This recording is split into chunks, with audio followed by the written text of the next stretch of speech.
नमस्कार, मैं सतीश सिंह और आप देख रहे हैं चौचक टीवी। पहले आपको ले चलते हैं कोरोना के आंकड़े की ओर। कोरोना के आंकड़ों में अब कुछ गिरावट आई है। पिछले 24 घंटे में 3,29,942 नए केस आए हैं और पिछले 24 घंटे में 3,876 मरीजों की मौत हुई है। चलिए चलते हैं आज की खबरों की तरफ। बंगाल में टीएमसी की जीत के बाद हिंसा की घटनाओं के बीच केंद्रीय गृह मंत्रालय ने 61 विधायकों को एक्स कैटेगरी की सुरक्षा देने का फैसला किया है। बंगाल के 61 बीजेपी विधायकों को सीआईएसएफ की सुरक्षा विस्तृत समीक्षा के बाद देने का फैसला लिया गया है। इससे पहले 70 और लोगों को सुरक्षा दी गई थी जो 15 मई तक वैध थी। बीजेपी के इन 70 नेताओं की सुरक्षा में भी सीआईएसएफ को तैनात किया गया है। बंगाल में सियासी हिंसा की घटना लगातार आती रही हैं। चुनाव के दौरान भी टीएमसी और बीजेपी के नेताओं पर हमले की घटना सामने आई थी। चुनाव बीत जाने के बाद बंगाल में बीजेपी के कई कार्यकर्ताओं ने टीएमसी वर्कर्स पर हमले के आरोप लगाए हैं। बंगाल में बीजेपी कार्यकर्ताओं पर हमले के विरोध में बीजेपी ने प्रदर्शन भी किया था। बीजेपी अध्यक्ष जेपी नड्डा विरोध जताने के लिए बंगाल भी पहुंचे थे। वहीं इससे पहले बीजेपी नेता परवेश सिंह वर्मा ने चेतावनी देते हुए कहा था कि तृणमूल कांग्रेस के सांसद याद रखें, मुख्यमंत्री और वहां के विधायकों को भी दिल्ली आना है। इसे चेतावनी के रूप में लें। दिल्ली के पूर्व मुख्यमंत्री साहिब सिंह वर्मा के बेटे ने कहा कि एक चुनाव जीत हार होती है लेकिन हत्या नहीं। उन्होंने कहा कि टीएमसी के गुंडे बंगाल में जीत के बाद से ही बीजेपी कार्यकर्ताओं को निशाना बना रहे हैं। उत्तर प्रदेश के गांव में कोरोना से लोगों के मरने का सिलसिला जारी है। आगरा के 2 गाँव में पिछले 20 दिनों में 64 लोगों की मौत हो गई। सभी को पहले बुखार आया, सांस लेने में दिक्कत हुई और मौत हो गई। तो गाँव में 64 लोगों की मौत के बाद स्वास्थ्य महकमा हरकत में आया और 100 लोगों की कोरोना जांच की गई, जिसमें 27 पॉजिटिव निकले। भारत में कोरोना की दूसरी लहर ने कहर बरपा दिया है। इंडिया की बिगड़ी स्थिति पर विश्व स्वास्थ्य संगठन की जीव वैज्ञानिक सौम्या स्वामीनाथन ने चिंता जताई है और साथ ही कहा है कि भारत सरकार कोरोना के सही आंकड़े बताने चाहिए। इंडिया के जो हालात हैं उसे देखते हुए अगस्त 2021 तक 10 लाख लोगों की मौत का अनुमान लगाया गया है, जो कि परेशानी पैदा करने वाला है। महाराष्ट्र सरकार ने म्यूकोरमाइकोसिस से पीड़ित रोगियों के लिए मुफ्त इलाज की घोषणा की है। आपको बता दें, म्यूकोरमाइकोसिस को ब्लैक फंगस कहा जाता है। इसका इलाज महात्मा ज्योतिराव फूले जन आरोग्य योजना के तहत किया जाएगा, जो राज्य सरकार की प्रमुख स्वास्थ्य बीमा योजना है।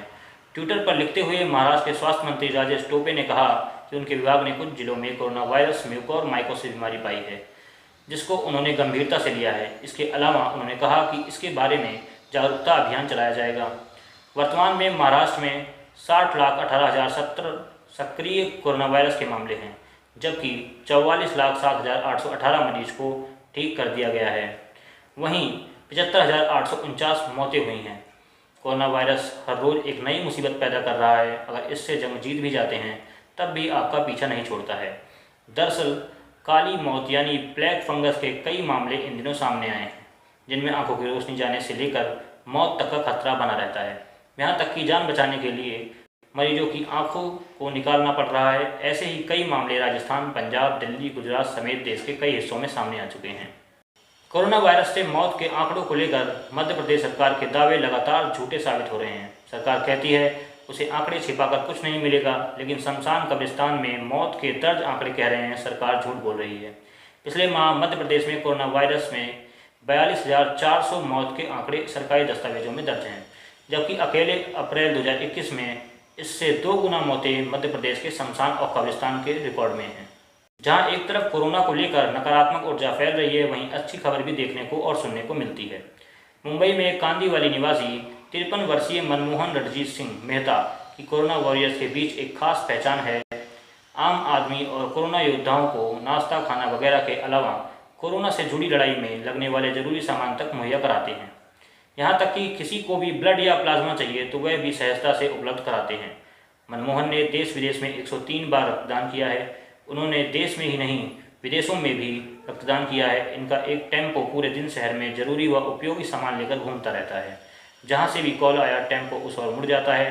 कोरोना की इस जंग में कितने पीपी किट, कितने सैनिटाइजर, ग्लव्स, मास्क इत्यादि बांटे, कितनों को नाश्ता खाना भेजा, उसका आंकड़ा नहीं रखते। वे कहते हैं कि इसका हिसाब क्या रखना, सेवा का हिसाब किताब का ऊपर वाला रखता है। कोरोना वायरस के जैविक हथियार के तौर पर इस्तेमाल करने के खुलासे से बौखलाए चीन अब सफाई पेश की है। दावों को झूठा बताते हुए कहा है कि उसकी छवि खराब करने की कोशिश की जा रही है और इसके पीछे मुख्य रूप से अमेरिका का हाथ है। बता दें कि ऑस्ट्रेलिया मीडिया ने एक रिपोर्ट में दावा किया था कि चीन 2015 से ही कोरोना वायरस पर शोध कर रहा था और उसकी मंशा इसे जैविक हथियार के तौर पर इस्तेमाल करने की थी। जैविक हथियार का मतलब होता है बायोलॉजिकल वेपन। इसके जरिए किसी भी देश को बीमारी ग्रस्त करके उसे आसानी से कमज़ोर बना सकते हैं। चीन की विदेश मंत्रालय की प्रवक्ता हुआ ने खुलासे पर प्रतिक्रिया व्यक्त करते हुए कहा कि मैंने रिपोर्ट देखी है, लेकिन स्पष्ट है कि तथ्यों को गलत तरीके से प्रयोग किया जा रहा है। उन्होंने कहा कि चीन अपनी प्रयोगशाला में सुरक्षा का पूरा ध्यान रखता है, यह केवल हमारी छवि खराब करने की कोशिश है। कोरोना से लड़ाई के लिए वैक्सीनेशन अभियान चलाया जा रहा है। अब 18 साल से अधिक उम्र के लोगों को वैक्सीन लगाई जा रही है। हालांकि वैक्सीन की शॉर्टेज की वजह से कई जगह पर अभी भी वैक्सीनेशन शुरू नहीं हो पाया है और जहां शुरू हो पाया है वहां बस इंतजाम इतना है कि अपॉइंटमेंट के बावजूद लोगों को वापस लौटना पड़ रहा है। दिल्ली एनसीआर में हालात यह हैं कि कई जगह पर लोगों को अपॉइंटमेंट नहीं मिल पा रहा है। जिन किस्मत वालों को अपॉइंटमेंट मिल रहा है उनमें से कई लोगों को बेरंग ही वापस लौटना पड़ रहा है। दादरी एनटीपीसी के वैक्सीनेशन सेंटर से 10 मई को यानी आज 9 लोगों को वापस लौटा दिया गया, जबकि उनके पास कोविन रजिस्ट्रेशन और अपॉइंटमेंट लेटर था।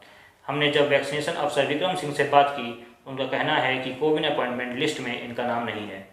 इसी सेंटर पर वैक्सीनेशन कराने पहुंचे लोगों से हमने बात की तो उन्होंने बताया आज के दिन का अपॉइंटमेंट मिला, लेकिन ऑफिसर कह रहे हैं कि उनका नाम नहीं है। अयोध्या में एक हिंदू बहुल गाँव के लोगों ने मुस्लिम प्रत्याशी को अपना प्रधान चुनकर मिसाल पेश की है। 600 वोटों वाले राजापुर गांव में हिंदू वोटरों के समर्थन में ही हाफिज अजमुद्दीन को यहां का प्रधान बनाया है। देश में हिंदू और मुसलमान को लेकर सियासत करने वाले राजनेताओं के सामने अयोध्या के आम मतदाताओं ने लोकतंत्र की अनोखी मिसाल पेश की है। राजापुर गांव में कुल 27 मुस्लिम मतदाता हैं। ये सभी लोग परिवार या रिश्तेदारी के ही लोग हैं। हाफिज कहते हैं कि गांव की प्रधानी जीतना उनके लिए ईद के तोहफे जैसा है। वो कहते हैं कि गांव के हिंदू मतदाताओं के समर्थन में ही उन्हें प्रधान बनाया है और अब लोगों की उम्मीद को पूरा करना उनका फर्ज है। पेशे से किसान हाफिज अजमुद्दीन ने मदरसे से आलिम और हाफिज की डिग्री ली है। वह 10 वर्ष तक एक मदरसे के अध्यापक भी रह चुके हैं और अब अपने परिवार के साथ गांव में ही खेती करते हैं। बिहार के बक्सर के बाद अब यूपी के गाजीपुर जिले स्थित गंगा नदी में तैरते हुए शव दिखाई दिए। कोरोना महामारी के बीच नदियों में बड़ी संख्या में शव मिलने से लोगों में दहशत है। लोगों में संक्रामक रोग फैलने का डर बना हुआ है। मौके पर पुलिस अधिकारियों की टीम पहुंचकर जांच में जुटी है। गाजीपुर डीएम MP सिंह ने बताया, हमें घटना की जानकारी मिली है, हमारे अधिकारी मौके पर मौजूद हैं और जांच चल रही है। हम यह तलाशने की कोशिश कर रहे हैं कि यह सब कहां से आए हैं। यूपी बिहार बॉर्डर के गहमर गांव की घटना है, जो गाजीपुर के गहमर थाना क्षेत्र के अंतर्गत आती है, जहां गंगा नदी में दर्जनों शव उतरते हुए दिखे हैं। हमको यह समझना चाहिए कि महामारी एक वायरल है। अगर यह इस तरह पानी में फैल गई तो कितने भयानक तरीके से इस महामारी को हवा देगी। आज के लिए बस इतना ही।